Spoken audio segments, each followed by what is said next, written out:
This segment is sponsored by North American Banking Company. Go to nabanco.com to learn more. Member FDIC, equal housing lender.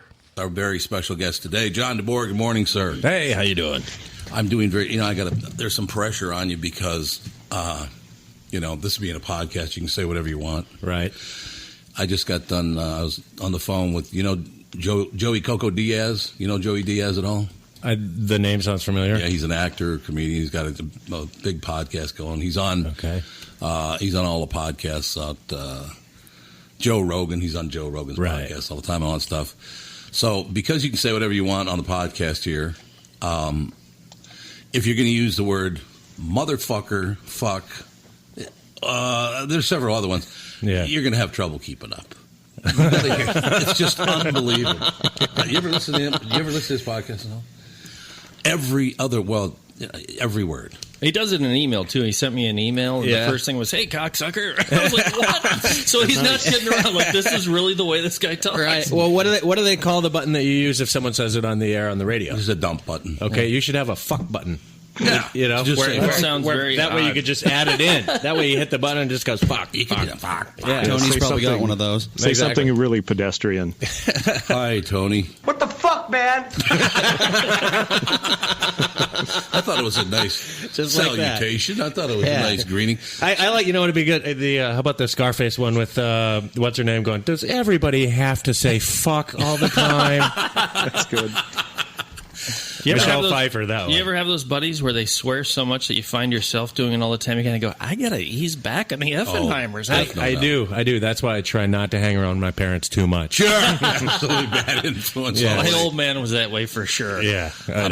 My favorite of all time. And by the way, John, my son Andy, my wife and daughter are usually on the podcast, but they're in Iceland this week. Oh, getting a tan? On assignment. It's, they're on assignment in Iceland. I don't know. But so Catherine and Alex usually here. Andy and Sean is my nephew. Okay. And then Tony Lee, if you remember the show from years ago, Tony, he's at the KSCP studios in right on the border of Minneapolis and St. Paul on University Avenue. Tony, say hi to John. How you doing, Johnny? Jeez. How you doing, Tony? I'm good. Everything's cool. What the fuck, man? There we go. Indeed, what the fuck. It's a different experience, I'll tell you that. Yeah, so getting off the phone with Joey Coco Diaz, and then he said he mentioned the show and the podcast on his latest podcast. It was very, very nice. I mean, a good guy. But the story you were talking about, you were hanging around your friends who, fuck this and fuck that. Yeah. Playing golf one time, and I didn't know this other guy. We were in a foursome. It was with Kendall Norberg, this very good friend of mine. And this guy, I don't know, he just was agitated all the time. Agitated the whole time we're out on the golf course, and this foursome in front of us wasn't fast enough for him. So he literally said, what the fuck, man? Like that. And Kendall goes, hey, calm down. I mean, everything's fine. We'll just, we're playing a little slower pace. It's not that big a deal. And the guy literally said, fuck them fucking fuckers. That covers it. That pretty much got everything covered. Slow dictionary day. Yeah, very slow in the dictionary day. John was nice enough to point out yesterday, you live in Orlando now. Yeah. And you like Orlando. Fucking Orlando. You don't like Orlando. Yeah, It's too fucking hot, man. It is hot in the summer. It is. God. It is. And the funny thing is, I am an ass backward snowbird because I'm usually up here all winter and there all summer. Oh. And it makes no sense. Although I have to do it because I need the winter to cool down from summer. It is hotter than hell. There's no doubt. And the humidity is just unbelievable. But you get Disney World to yourself in the summer, don't you? I don't go to the parks. I don't go to the parks. No. No, there are two. It's a girlfriend, right? You're not married yet? Not yet. We're going to be engaged in perpetuity. In perpetuity. Okay, yes, well, that'll work. Yes. And I think I told you one time on the show, she's Puerto Rican. I've been there more than 90 days, so that's a common law marriage right there. Well, yeah, if she's Catholic, that's for sure. Puerto Ricans are mostly Catholic. So she has two children. Yeah. And they're 16. She has a son 16, and I don't think we talked about the other child. And the other one's 22. He's in college, and does his thing. And when I first met him, he was 18, and bigger than me, linebacker. I'm like, I'll have your mom home by 11. Absolutely. You know what was cool? He played college football.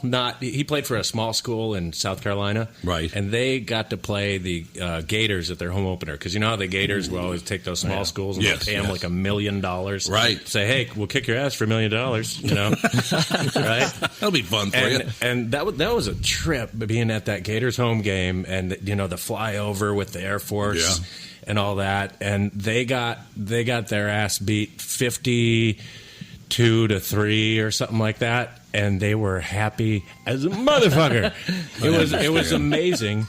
You've never seen a bunch of guys so happy to get their ass beat in their life because they got to play the Gators, and they got $1 million. And they got $1 million, and they beat the spread, and they didn't get shut out. They got 3 points. They beat the spread. So in their mind, that's a win. Well, you know? It's understandable. I remember one time, you know the name Sid Hartman? Yeah. Sid, for those of, because half our audience is not from Minnesota, it's all around the United States and the world and wherever. Sid Hartman is a 92-year-old, and I'm not making this up, he is a 92-year-old sports writer for the Minneapolis Star-Tribune newspaper. Yeah. Many, many years ago, Nebraska came to town to play the Minnesota Gophers. And so Sid made a bet with a guy, and I have to get this bet right because I think the guy gave him 70 points. Yes, the guy gave him, he said, I'll give you 70 points. Yeah. And Sid said, I'll take that. I don't care, whatever. First of all, Sid talks like this. So let me tell you something. I'll take that bet any time. 70 points is ridiculous. The Gophers are much better than that. There's no way to lose by 70 points. Final score, 21-21, 21-21, the 4 quarters for Nebraska. Really? To 13. Whoa. They lost by 71 points. Wow. Yeah. 84-13 they lose, and Sid loses his bet by a point. But it was, they scored 3 touchdowns all 4 quarters. Wow. It was something to see in a score. Very symmetrical game. It was 21. He's the king of the malapropism. Oh, God, yes. Incorrect. My favorite, Sidism. He was talking about some tendency of a player, and what he wanted to say is that the problems would rear its ugly head. Instead, he's talking about the player, and he said, yeah, he's going to show his ugly rear end. That's it. That is it. From Bradshaw and Bryant, Michael Bryant. What's up, Pally? Oh, not much. Doing my usual thing of telling people they shouldn't be texting and driving. In Minnesota, you can't have your phone in your hands. You can use, hands-free, but you can't have your phone in your hands for whatever reason. And that's why they made the law the way they did, so that police officers could see a phone in your hand, and you got no excuse for why you got it there. Do people know that that's the law? I hope so. I mean, they used to follow it, and then kind of COVID kind of made people forget, and now it's like a freewheeling world out there with cell phones. Let's say you get pulled over because you do have a phone in your hand and you're not watching where you're going. You got to be in pretty big trouble then, I would guess. Well, the first one's not as bad. It's the multiple ones, the problem. And once people start stacking them up, then they have a big problem. And then what we're doing in car accidents is we've started bringing motions for punitive damages, because I'm trying to use the civil law any way we can to stop this, because it needs to stop. Whenever I'd had any problems in my life, who was that I called again? It was like an MB, something like that. Bradshaw and Bryant. Does thinking about retirement make you uncomfortable? Sometimes the anxiety for wondering if you've saved enough can be overwhelming. But what if I told you that you could ease those tensions in just 48 minutes? My guy, Josh Arnold, Mr. Money Talk, can sit down with you and get you on the right track for your financial future. Josh has navigated it all when it comes to uncertain market and economic conditions, and he'll always provide straight talk. Never sugar-coated advice on how to reach the finish line with your retirement goals. Don't let your financial worries give you an ulcer or keep you from calling Josh right now. His 48-minute no-obligation consultation could be just what you need to feel better about your future. Call Josh today at 952-925-5608. Set up your free 48-minute no-obligation consultation. That's 952-925-5608. Investment services offered by Josh Arnold Investment Consultant, LLC Security Investment Advisor. Past performance is no guarantee of future results. All investments must involve risk. You know that. All comments and opinions of Josh Arnold's do not constitute investment advice. I am a paid endorser. I'm talking with my friends Michael Bilski and Brad Huckle of North American Banking Company. Guys, business owners have had to deal with a lot over the last few years, haven't they? They sure have, Tommy. We pride ourselves on being able to help our customers with the challenges they face. Our business bankers are experts and are always ready to help our customers capitalize on opportunities and solve problems. Loan decisions come quickly because they're made here in the Twin Cities and not shipped out of state like at some of the national banks in town. This allows our customers to expand their businesses with confidence, knowing that they have our team of experts in their corner. Okay, so now you give me this big thing at the end. Way to go. Well, you are the professional. Oh, I forgot. Look, I know Brad and Mike, and I trust them with my banking. They've personally delivered on everything they've just said, so why not bank with my banker? North American Banking Company, a better banking experience, member FDIC, equal housing lender. You know, you doing the Sid reminds me, too. I actually, I played for the boys, Uncle Burnsy's. Oh, the Uncle Burnsy's bedtime story, and I showed him the video of the, Jerry Burns' fuck podcast or news interview, and I was playing Uncle Burnsy for him, and they were laughing their ass off. I'm like, no, you got to know this guy. He was the coach, and he was Uncle crazy. Jerry Burns was the head coach for the Minnesota Vikings. God, when are we talking now? It's a long time ago already. Yeah. But he swore as much as any living human. In my favorite time that he swore, and I also have a very quick Sid story to kind of close that deal out. But Jerry Burns one time goes, "Hey, offensive coordinator, put his picture up in the scoreboard and boo him." The fuckers. That's a very he just goes, fuckers. I'm trying not to spit my cocoa water out here. You got your cocoa water. The final Sid thing, or if anybody else has a great story as well. The Gunn brothers, Gordon Gunn and his brother, owned the Minnesota North Stars hockey team, right? Yeah. Well, Gordon Gunn was blind, and Sid, I guess, needed to point that out. So he's talking to, hey, what saw the North Stars last night? They're unbelievable. Great team, of course. Oh, by the Gunn brothers. Let me just tell you something. Gordon Gunn might be blind, but he's not stupid. What? Where do you fucking come up with something like that? Yeah. Well, most blind people are stupid because they can't see. So how stupid of you to go blind? And it's just getting worse and worse and worse with Sid. It is, isn't it? Yeah. I love Sid. God bless him. 92 years old and still out there every day. He still goes to the camps every day. That's it's crazy. And I think he's on his second 92 years, isn't it? Well, you might be right about that. So now, I think he did the old Roman Olympics. I think he used to. Yes, I think he used They to call be him the, Moses. Right. Yeah. Jesus Christ, And the old coach. that rudder was naked.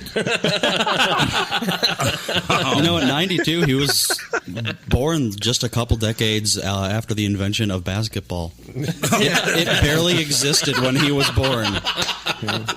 1891. By the way, John, Andy is our sports expert. Yep. Okay. I love my son knows nothing about sports. Yeah, I don't know a lot either. I've got a browser here, though, so I can know anything you want in about 45 seconds. I'll Google my way through it. There you go. You grew up in Moorhead. Yep. And we had talked about the fact I worked at KVOX in Fargo, KNOX in Grand Forks. I must say, and I don't want to piss on anybody off in Grand Forks, but Fargo's a lot nicer town than Grand Forks. Yeah. I'm sorry, but it is. So we roll into town. Now, when are you going to the Fargo Fest? When is that? That's Friday night. That's this coming. No, not this Friday. Not tomorrow. On A week the 28th. from tomorrow. Yeah, the 28th. The 28th. Yep. They're going to show a film on the Radisson. Mm-hmm. Is that a Radisson or is it the Radisson? Yeah, it's the Radisson downtown. Tallest building in Fargo. Yeah, and I think North Dakota. How many stories? Yeah. 18, I think. 18 stories. 18 stories. And yeah. I'm telling you. It's the tallest thing in North Dakota. Tallest thing. Really. So you're in Moorhead, you graduate high school in Moorhead? Yep. Fargo Moorhead is, for people who don't know the area, Fargo Moorhead, kind of like the Twin Cities themselves. Fargo's in North Dakota, Moorhead's in Minnesota. And there is a big difference between the two, and I'll tell you what that might be in a couple of seconds, because I almost got arrested not knowing that Moorhead was all in Minnesota. But in any case, so you graduate from high school. Where'd you go to college? University of South Florida. You did? Yeah. Lucky. Yeah, it was good and bad because of the heat again. Well, you know what it was I went. My parents had gotten divorced, and my mom moved down there, and then my dad moved down there, and I went down there one Thanksgiving, and they took us to the original Hooters. Oh, yeah, Clearwater. Yeah, in Clearwater. And I said, "Mom, do they have a college here?" And they did. I'm like, okay, that's where I'm going. Couldn't get into Rollins. Yeah. But all we did is drink beer, go to the beach, go to Hooters, hit on girls we'd never get, and then you're never getting them anyway. Yeah, and then go pass out in the dorm, lather, rinse, repeat. So you go down to Central Florida, and now had you done any comedy in high school at all? I did when I was in 10th grade. I did what we called the Follies. It was our talent show, and I did 10 minutes. I ripped off Stephen Wright. Spilled spot remover on my dog. Now he's gone. He's gone. Hey, nothing wrong with ripping off Stephen Wright. I mean, not ripping him off, but in doing an imitation of Stephen Wright, nothing wrong with that. Yeah, and I wrote half of it myself, and then I I didn't know. At the time I'm 16. Right. Don't know that. Whatever. I just wanted to do it. Told the jokes. Won $50 and ruined my life forever. Well, that's not true. No, you're doing very well. No. And then the next 2 years, my junior and senior year, I had a co-host. I IMC'd the thing, and I had a co-host, and we did panel. And for our senior year, everyone had to make some kind of movie. So we'd show the movie on the big screen and kind of and had the star, quote unquote, right? Come up there and just kind of made it like my own little Tonight Show, and it was fun. That's and then pretty cool. And then so then when I went to college down in Florida, they had a comedy contest, and I remember I told my roommate, I'm like, dude, don't make plans for Friday. He's like, why not? I go, just don't make plans for Friday. And all week he's like, what are we doing? I'm like, I tell you, but I have to kill you. And then finally Friday night comes along, and God, I think we drank a case of Busch, just driving across the causeway. Yeah, Busch beer, college. I remember. Yeah, $3 a case. Cheap Budweiser. Yep. And then and we went, and I go, I'm doing stand-up comedy. He's like, get the fuck out of here. And I think that was before anyone ever said, get the fuck out of here. Get the fuck out of here. And I did it, and I think I had more drinks at the club, and I don't even remember going on. I just remember the guy going, "Nice job, kid," and but I had fun. I had fun doing it. I think I went up like number 43 out of 45. I'm sure I ate shit. I sucked, but I did. Well, the guy didn't think you did. He says, "Nice job, Dan." Everybody, he's in a contest. He's not going to crush your spirits, and he knows I'm probably shit faced and wouldn't remember. And but I did it, and then I moved. Then I transferred up to the U of M for 2 months, and that's when I started doing comedy up here. And then really dove into it. And where did you first appear here? The original Comedy Gallery. Oh yeah, the River Place. Yeah, River Place over there. That was a great club. Yep, I still remember. God, what the hell's the shit? I can't remember. Scott Hansen.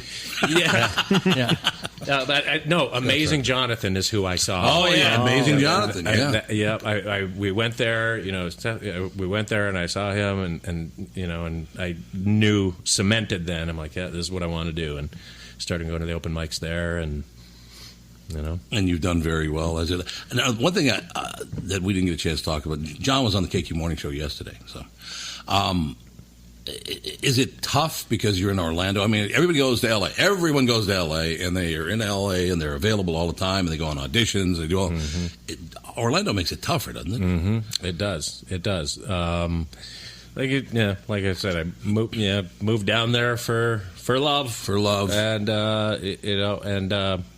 but that's not the place to be seen. No, But although this year I'm gonna, I was just out in LA 3 weeks ago, and I'm going to New York in December, and just gonna try to make more trips, and just to do it. Yeah, I think you just have to, because that's so many guys out of it. And for new listeners to the podcast, Minneapolis St. Paul is like a comedy. I don't know if it's a mecca, but it is one of the big comedy cities in all of America. Yeah, absolutely. People may not realize that. I mean, some of the great people that have come out of here and continue to come out of here, guys like Cy Amundsen and people. I don't know if you know Cy or not, but Nick Swartzen. Nick Swartzen. Right. Ooh. Yeah, right. He does. No, he's another guy, by the way. Very first guest on this podcast. Really? Was Nick Swartzen. Okay. I've known Nick for 20 years. I took him on his first road gig. Oh, you did? I did. He featured for me on his first road gig. I did not know that. Right after he got an agent, I took him on his first week long at a comedy club in Milwaukee. And it's funny, my girlfriend's always like, "How come you keep pointing at these people on TV and they used to open for you, and you're not in the movies?" I said, "Fuck off." I'm in Orlando because of you. It's just the way it is. But yeah, Nick was our very first guest, and Andy has known Nick since you were about 6, 7 years old. Pretty young. Really? Yeah. wow. For a long time. Wow. So then Nick broke pretty big. I mean, he's doing very, very well. Hell yeah. Thanks to Adam Sandler and not the one that's a Jew hater in New York with the Elmo costume. You see that guy got arrested? You know about that guy? No. Do you know about that at all?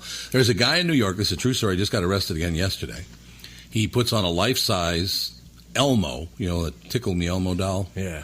He has a life-size costume, bright red, and he stands in Times Square or Central Park. And yesterday he was in Times Square going, "Fuck the Jews." What? Really? You don't know about this, Tony? I'm shocked that I haven't. Bring it up on you if you've got your browser. You know, That's a pretty big commitment, running the costume and everything. Yeah. but here's the big part of it, and I can't find out which is which.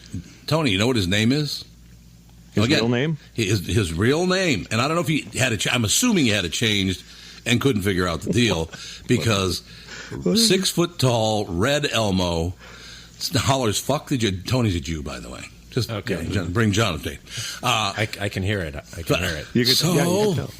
So he stands there, "Fuck the Jews, fucking Jews." It's all about anti-Semitic bullshit. You know, the whole thing. His name on the arrest report is Adam Sandler. Oh, my God. True story.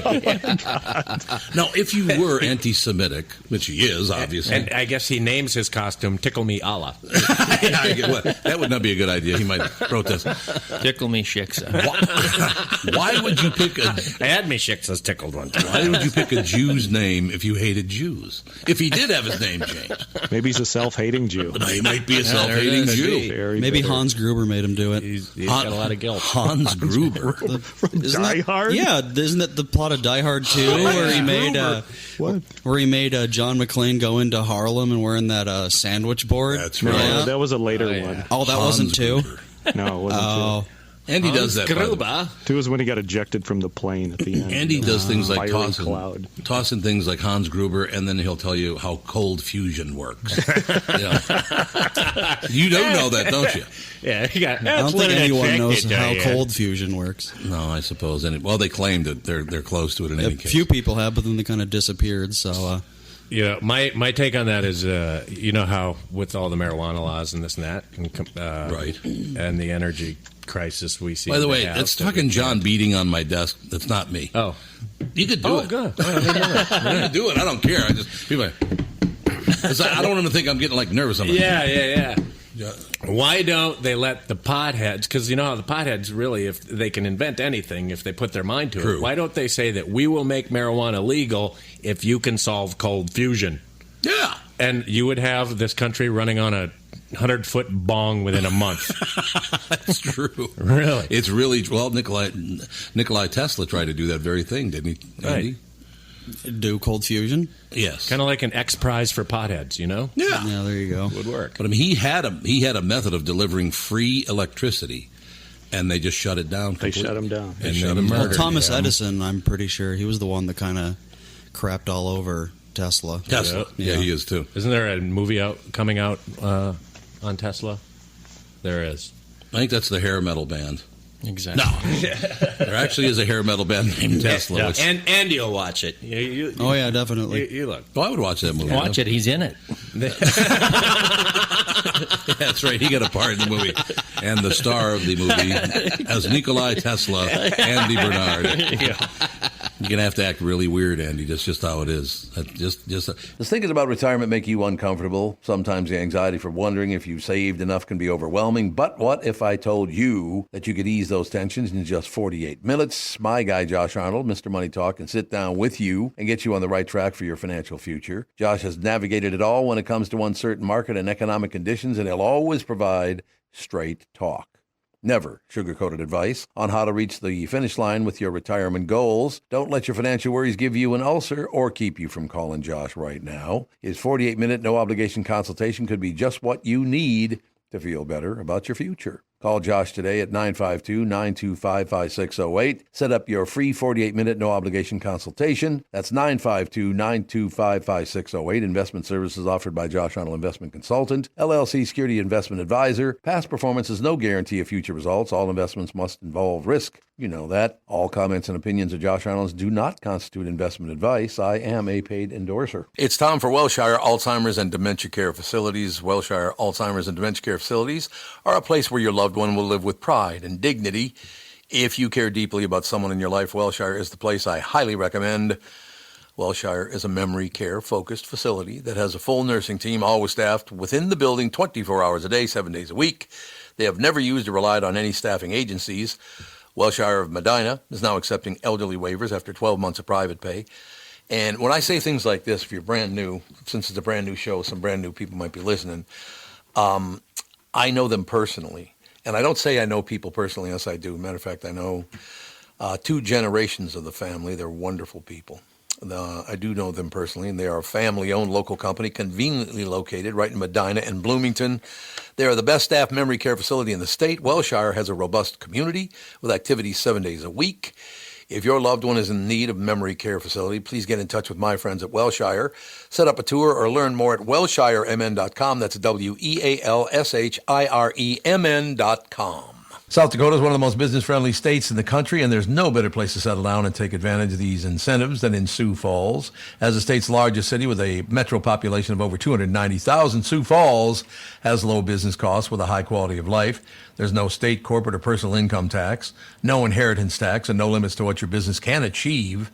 Sioux Falls, South Dakota was recently ranked number 1, the number 1 best small city for business and careers by Forbes magazine, which is very important. The number 2 best state business for like tax climate, the whole deal, by the Tax Foundation, as a matter of fact, and the number 5 top state for e-commerce by Nexus. As one of the Midwest's fastest growing cities, Sioux Falls has a robust growing job market. No matter where you are in your career, you have an opportunity waiting for you. So here's the deal.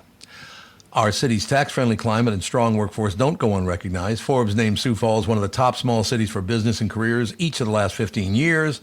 In 2020, Sioux Falls also ranked as the number 4 best city for young professionals. How does South Dakota stack up against other states? We rank 2nd in the nation for the lowest cost of doing business, the most business-friendly state, and the best business tax climate. And as South Dakota's biggest city, Sioux Falls is at the center of these benefits. Now is the perfect time to make your move to Sioux Falls. Visit SiouxFallsDevelopment.com. This part of the show is brought to you by Mr. Money Talk, Josh Arnold. Call Josh today for your free 48-minute evaluation, 952-925-5608. Did you find it yet, Tony, or did you not bother? Yeah, I'm looking at a picture of it right now. Of Elmo? Times Square, Central Park Zoo. Read the story. It's phenomenal.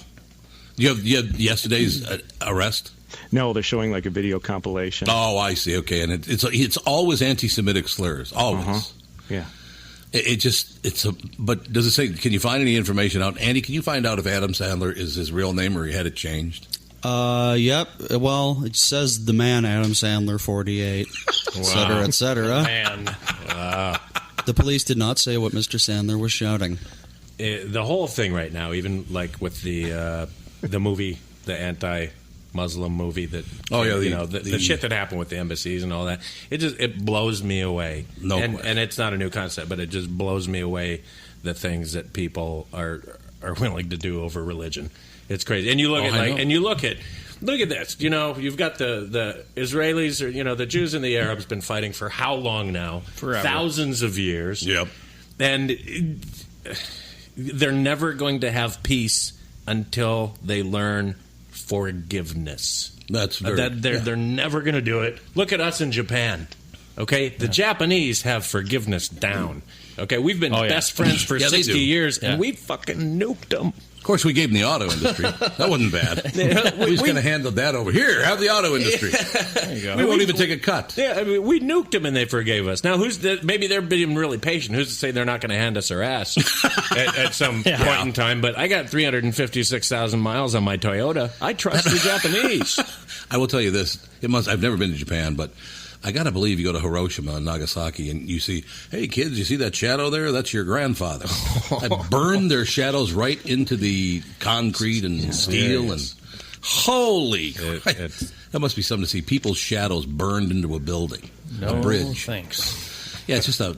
But I mean, you're absolutely right about that. John goes, we thought you'd accept that 100%. We'd go along with that. I just don't get why the hell we meddle in their affairs. And I think that's what your point was there. Is that I don't care if it's your little neighborhood and you've got two neighbors that can't stand each other and they've never liked each other. Tom grew up in North Minneapolis. I was there for a few years until we realized we were free to leave. But wasn't a prison. There were neighbors even back then that couldn't stand each other and they were always getting in each other's business and fighting and everything else. Even at that level, I'm staying away from you guys. You can't stand each other. We know that. We're not going to change each other's minds. Look at the divide in this country, and I just don't get it. Why the hell we think we can solve their problems? I know, and it's naturally. I mean, we all know it's we need the oil, so that's why we're there. Yeah, just even in the area, but like what T. Boone Pickens was on TV last week saying, let's do it all on natural gas. Let's put all the trucks on natural gas, and then we can pull our troops out of there. But no, we can't, because the rest of the world still needs to run on oil. Yeah, China, they still need to run on oil. So it's not just about us. It's about the rest of the world needing that. And until we can figure out a solution to, run cars off of my farts. Well, they might be toxic enough. One never knows. We haven't found it. Exactly. Well, no, North Dakota. Not your home state, but close enough. Birth state. Doing a lot. Oh, you were born in Fargo. You were born in Fargo. Yeah. But then you moved to Moorhead. Yep. I'll tell you my Moorhead story in a second. Jesus, that was embarrassing. But with the Bakken oil field up there now, we're selling oil to China. We're not keeping it for ourselves. We're selling it to China. Why? I don't understand. I don't get it. Makes no sense to me. So my very quick Moorhead story. I'm working at KVOX Radio, and as a kid from Minnesota, I'm very excited that I can buy fireworks. Star fireworks. Star fireworks. Yes. They're very good. Yeah, absolutely. Yes. So we go to Fargo, and again, it's not because Minneapolis and St. Paul are in the same state. People don't realize they're both in Minnesota. Yeah. So being from Minneapolis, St. Paul, I just kind of thought, well, Fargo, Moorhead, that's the same thing. They're both in North Dakota. Yeah. Well. Not really. Not really at all. So I go buy tons of fireworks, and I mean tons.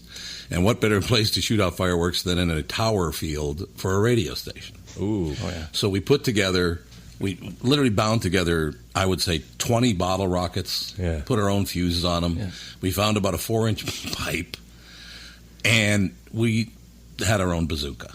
So we had a guy climb up the radio. And we had our own bazooka. Did I mention that? It's a true story. So was that the week the radio went out? Yeah. That station went under. It was terrible. That station, very quickly, the general manager there hated me so much because he thought I was really obnoxious way over the top on the air. So the general manager, the Herps, the department. Oh, yeah. Every night when he would leave, he would come by the studios and give me the finger. Every night. It's the owner. But I guess I made him enough money. It was fine. So we have the engineer climb the radio tower, one of the radio towers up there, and we're shooting with our bazooka. We're shooting bottle rockets at him, like 20 at a time, right? So my job was John Messenger was the guy holding the pipe, and my job was to load it and light the fuse. Okay? So we're having a ball shooting fireworks. All of a sudden, I look down, there's this long, it's called Radio Road or Radio Drive, something like that. Radio Drive. Radio Drive, okay.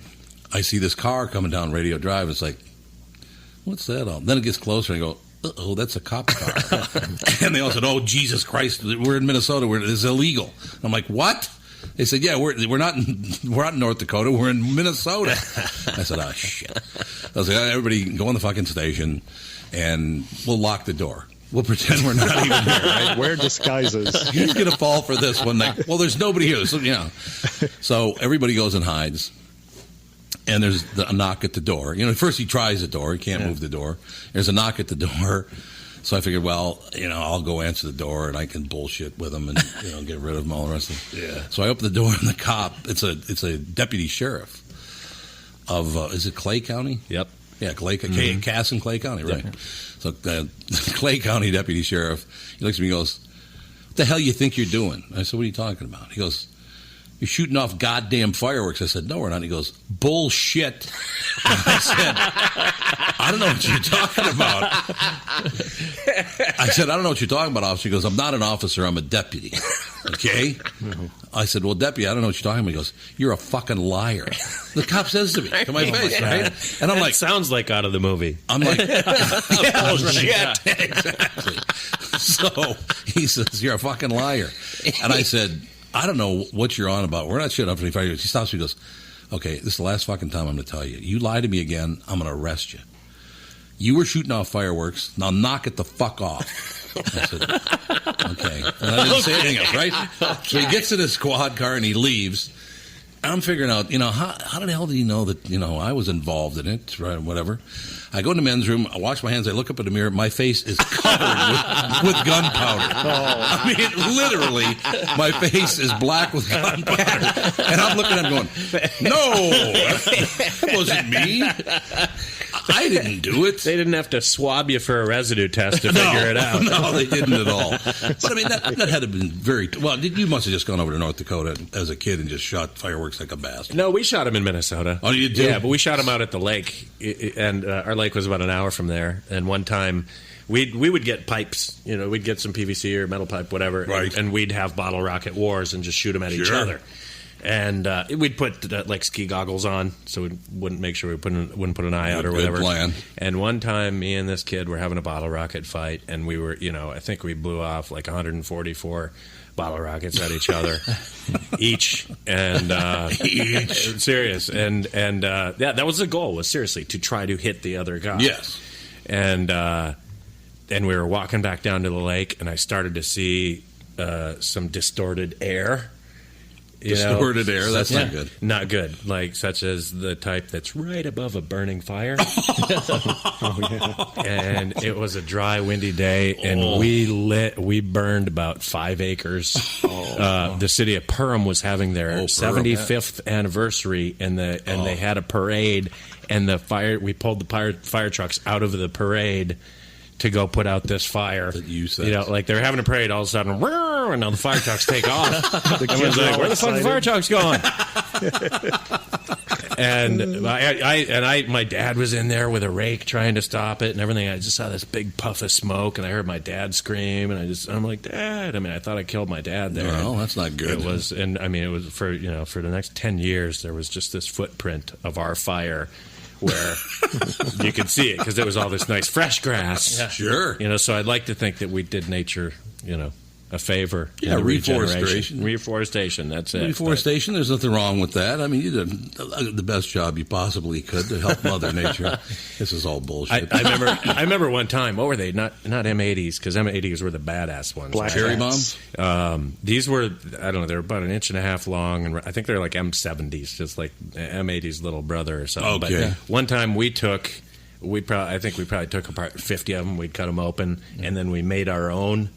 And we'd wrap it up, and we went through the neighborhood, and we blew this pumpkin. The whole neighborhood lit up in Moorhead one time. The whole neighborhood lit up. I mean, I think it was the original IED. Right? Yeah. It was crazy. Have you ever seen the video? It's on YouTube called "Motherfucking Bootleg Fireworks." No, you gotta watch it. Fantastic. It's unbelievable. Yeah. Really.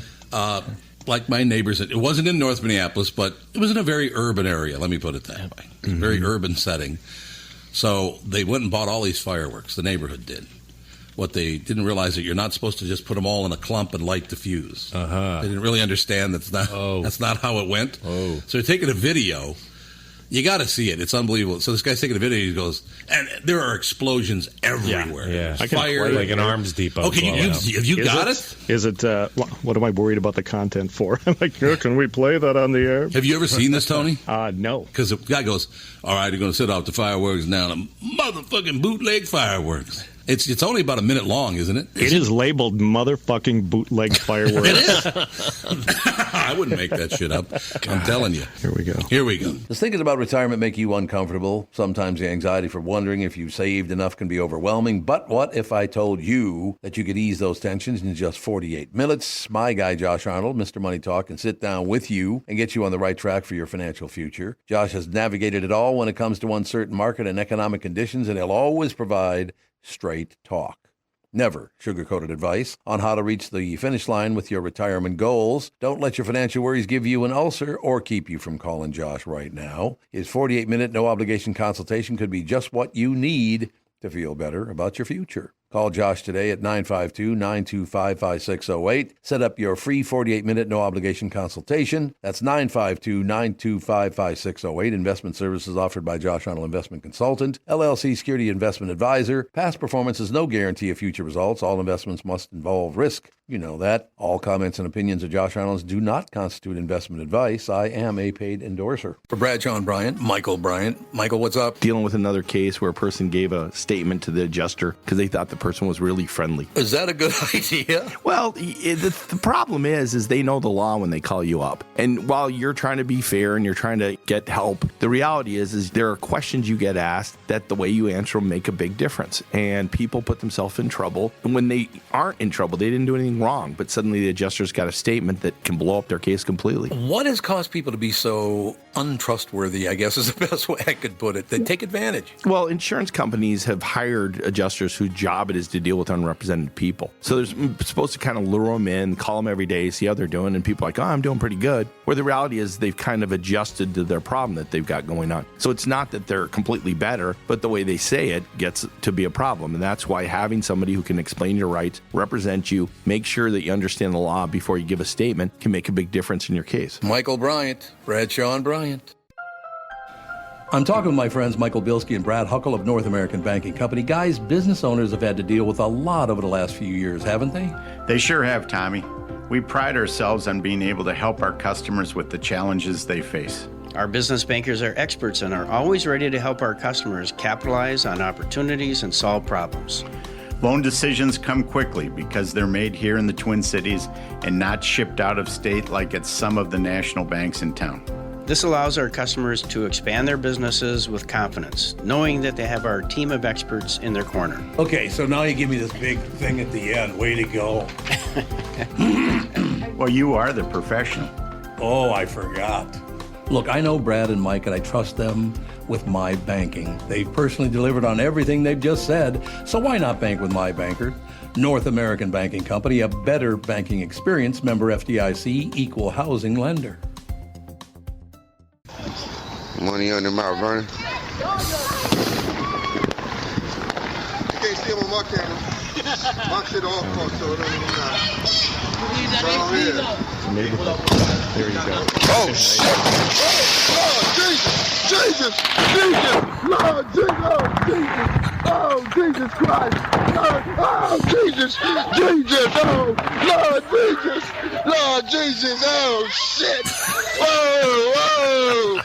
That was awesome! That was awesome right there! God, wow! Wow! Shit!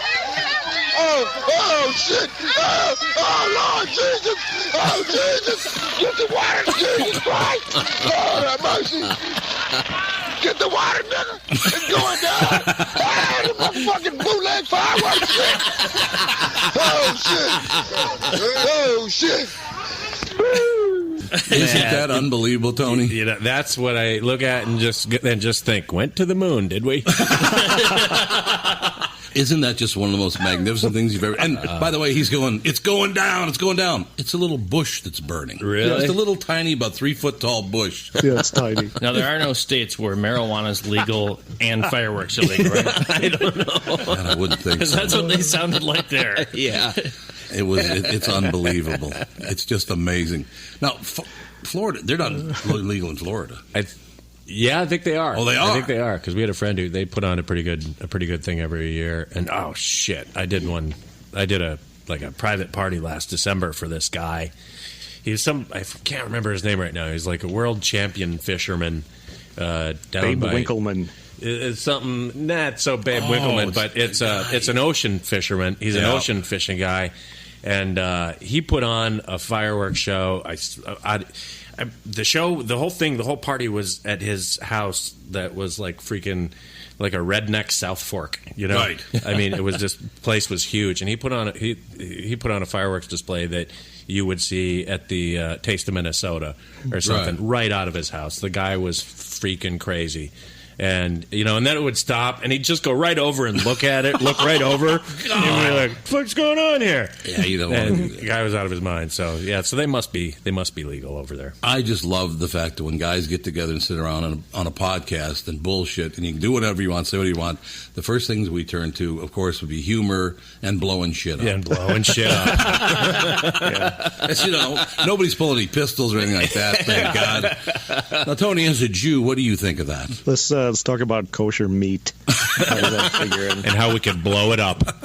You got to tell John, I think was it your uncle that was a scrap dealer? Oh, my God. My stepfather's uncle. Your stepfather? We ran together, scrapyard, junkyard, Stillwater, way up the hill. And I ran into a guy at a bar one time, and he was from Stillwater. I said, yeah, my relatives run the scrapyard up there. This guy, we're just having a beer. I hadn't met him before. He goes, oh, Sheeny Gordon.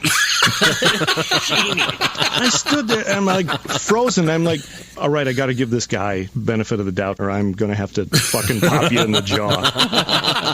But he had no idea it was derogatory. The guy was just known as that as a nickname throughout the town. He thought it was an affectionate term. Gordon. Yeah, like Shorty Johnson, Stretch Cunningham. Yeah, you don't want to be calling a Jew a Sheeny. It's not a good idea. Not only that, but you don't want to be called Shorty Johnson. No, you don't want to be called Shorty Johnson either. I told that story on the air this morning about the fact that I wrote Mike Gelfand an email, and the M on the keyboard is just beneath the K. Oh, yeah. On the keyboard. Right. Right. So I literally send him the email. He emails me back and goes, what the fuck's the matter with you? I had written Dear Kike. Because the K, I hit the K instead of the M. Yeah. It's right there. My college roommate, Keith Goldstein. Goldstein. Every day he would wake up, and like I said, we were drinking a lot, and every day he'd wake up hungover, and he'd stare. We're on like the 11th floor of our dorm, and he'd just stare out the window, and he'd just stare out the window for like a half an hour, and then he'd go walk over to the mirror, and he'd look, and he'd be like, you stupid kike, you did it again. Oh my God. And he would say that to himself. He's like, you stupid fucking kike, you did it again. And I still didn't even. I saw him do this like 100 times over the course of a year of college. And then about 2 years after we were, after I left and whatever, after college, we went back down. We met down in Florida. And one morning, we were both hungover and we're laying out by the pool. And he's like, I feel like shit. And I look at him, I go, you stupid fucking kike, you did it again. And he looked at me, he's like, dude, that wasn't cool. Yeah, you can't say it. And I'm like, what? And he goes, do you know what you just called me? And I'm like, yeah, no. He's like, dude, that's like the N-word for Jewish people. I'm like, you called yourself that every day for a year. But then I gotta go. Maybe I was a little slow to not pick up that, Nah, they don't like you lobbing that out there. They didn't have Wikipedia back then. Yeah, yeah, right. Buy online by going to the Amazon.com banner at TomBarnardPodcast.com. They don't charge you a penny more. A small portion of what they sell through our site helps support the show, and it's what keeps the show free for our listeners. Click and shop today on the Amazon banner at TomBarnardPodcast.com. So you're at Acme all weekend long. One of the great clubs in America. Yeah, absolutely. And I don't just say it because I just saw Lewis on Saturday night. Nick DiPaolo was in town, so went over and saw Nick at the Pantages Theater. Mm-hmm. And I really like Lewis, and I don't say it just he's got a look in his face. You're unbelievable. And by the way, the food was really good there 2 weeks ago. If you like walleye, they got a kick-ass walleye. Who doesn't like walleye? I'm some walleye.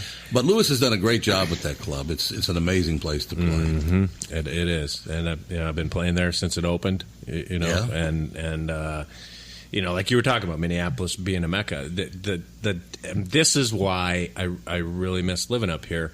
Down in Orlando, there's no club. I mean, there's an Improv down there, and there's some other smaller clubs or whatever. Right. But there's no club where the owner gives a shit about the comics, right? They're where like up here. Nick Swartzen and a million other examples of guys who started out and who just get better and better and better because they got the opportunity. Right. And in so many other cities in the country, it's just not like that. They just don't give a shit about the comics and if they get better or not get better. Whereas up here, they're trying to raise the whole talent pool, and I think it works. Oh, there's no question. Who's the 19-year-old kid that opened? Was it Mike Lester? He's 19, right? The kid's hilarious. Yeah. Have you seen this kid? No. He's 19 years old. He's, about 6 feet tall and weighs about 100 pounds? Yeah, Mike Lester's his name. It's the first time I've ever seen the kid. Mm-hmm. And just really, really funny. And because of Lewis Lee, kids like that can go on stage at a great club like that that's always full. Yep. What a great opportunity and what a great chance that is. Yep. It's amazing. Absolutely. What other club in the country has standing room only at open mic? Yeah, that's right. Most of their open mics, and you go to L.A. and New York and all the open mics, you're doing it for other comics. Yeah, no question. Other clubs, they have an open mic. There's 10 people there, but at Acme, it's packed on a Monday night, and that never happens. One quick tip off: do a CD. Don't ever tell your audience you're doing a CD. Right. Because we were just discussing it. Wendy Liebman, she wasn't doing a CD that night, but some guy apparently thought she was. Yeah. She was phenomenal. Yeah. Mm-hmm. Wendy Liebman's one of the funniest people in the world. Mm-hmm. And for some reason, a guy there thought that she was doing a CD. So, you know how people go with that special laugh they have so they can identify, see, that's me? Right. Yeah. She would tell a joke, and the guy would go, you know what I'm talking about? You remember? You did it all night. He was also great in the Goonies, if you saw that. we had a laugher like that last night too. Oh, did you? We had a laugher like that last night. I have one bit that I do where it's because I'm gone last year at one stretch I had to be gone for 8 weeks at a time where I did not get to go home. And the night before I left, my fiance, she's like, "Baby, why do you got to be gone so long?" And I looked at her and I said, "Baby, look, I'm just going to tell jokes for 8 weeks. The real men in this country are going off to war for 8 months." Right. And I said, "How would you like that?" She said, "Well, at least then you'd be in shape." Or dead. Yeah, one or the other. But when I tell the setup for that, I'm like, hey, look, I could be going off to war for 8 months, and all the people in the crowd last night were like, yeah, that's a good point. It's a little slight bit of seriousness, right? And everyone's like, yeah, and sometimes people will clap, like clapping for the troops. I'll make that point. Yeah, but last night I said, hey, baby, it could be worse. I could be going off. The real men in this country are going off to war for 8 months. How would you like that? And it kind of sunk into everybody except that one lady who went, oh, God. And I started crying. I was laughing so hard. I couldn't finish the joke. I just buckled over. I was like, oh, fuck, she killed me. I'm like, everybody else going, "Yo," and her going, Well, I really felt sorry for Wendy that night also. And maybe you've been through this. The bachelorette parties. Oh, God. At every club in America. Yeah. She had the worst. Was it 4 of them that night?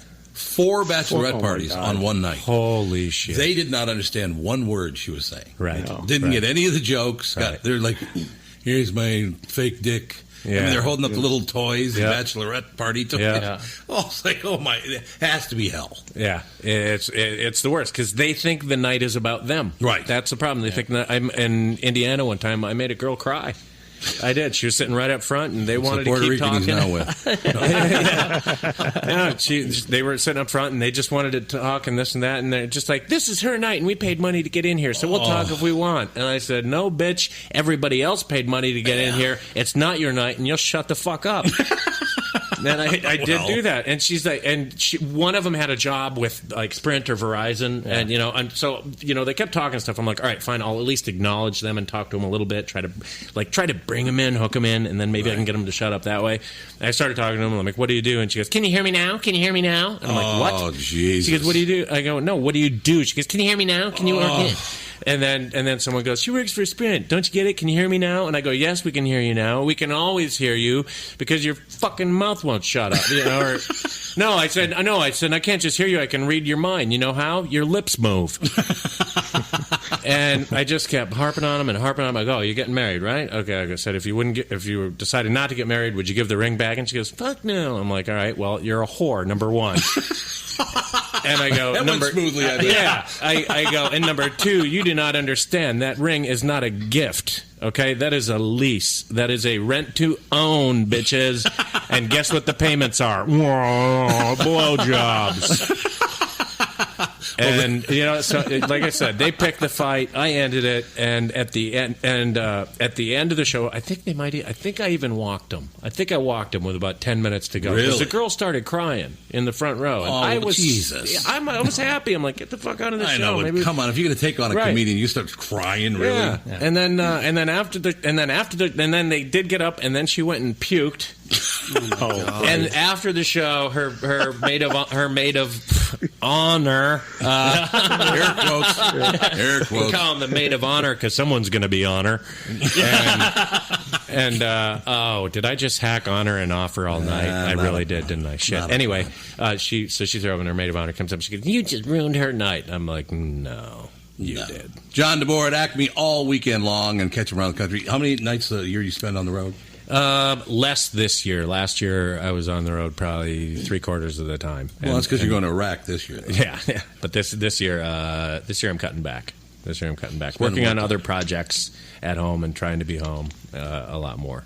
So excellent. Well, so we have a chance at maybe getting married instead of just getting kicked out of the house because I'm never fucking home anyway. So. Not in perpetuity. Exactly. Thank you, John. Guys, thanks a lot.